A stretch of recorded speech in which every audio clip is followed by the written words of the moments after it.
papier-mâché head Frank Sidebottom became a cult figure on the comedy circuit in the 1980s.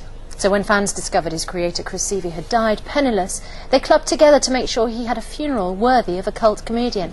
David Tillotso's been to his hometown of Timperley, which is near Manchester. Oh, blimey, I might have guessed. Little Frank, my ventriloquist puppet. Frank Sidebottom, the odd mummy's boy with a papier-mâché head and a passion for reworking pop songs. He was generous, frustrating, creative, hilarious, mischievous, and genuinely, I think, one of the very few people in my life who quite honestly, I would call a genius. 'Cause I'm living in a material world, and I am a material world. He died penniless, and he was going to be buried in a pauper's grave. So we set up a fund on Twitter. By the end of the day, we'd raised £20,000. Of course, beneath the mask was a real man, former punk singer Chris Sidebottom.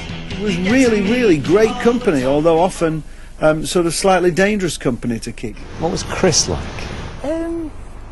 Difficult, very difficult. Chris was incredibly creative. When he had his head on, he was Frank, and when it was off, he was Chris. So you couldn't call him Chris with the head on? Definitely not. No, I got a real good stern talking to about it once, yeah. So in terms of famous faces, that's Mark Radcliffe. And just look at who worked with him over the years. Chris Evans, Carolina Hearn, Mark Radcliffe, John Ronson. This is the Frank mosaic, by the way. He made money, spent it, and watched others become more successful. Why?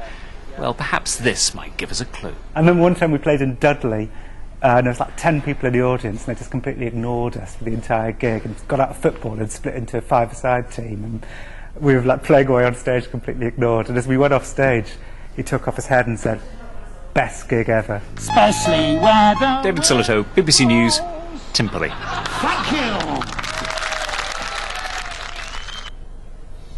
Just after 9 o'clock, coming up shortly, Joran Ivanisevic at Wimbledon, and the actress Harriet Walter will be here. But first, here's a last quick look at what's happening where you are. See you in a moment.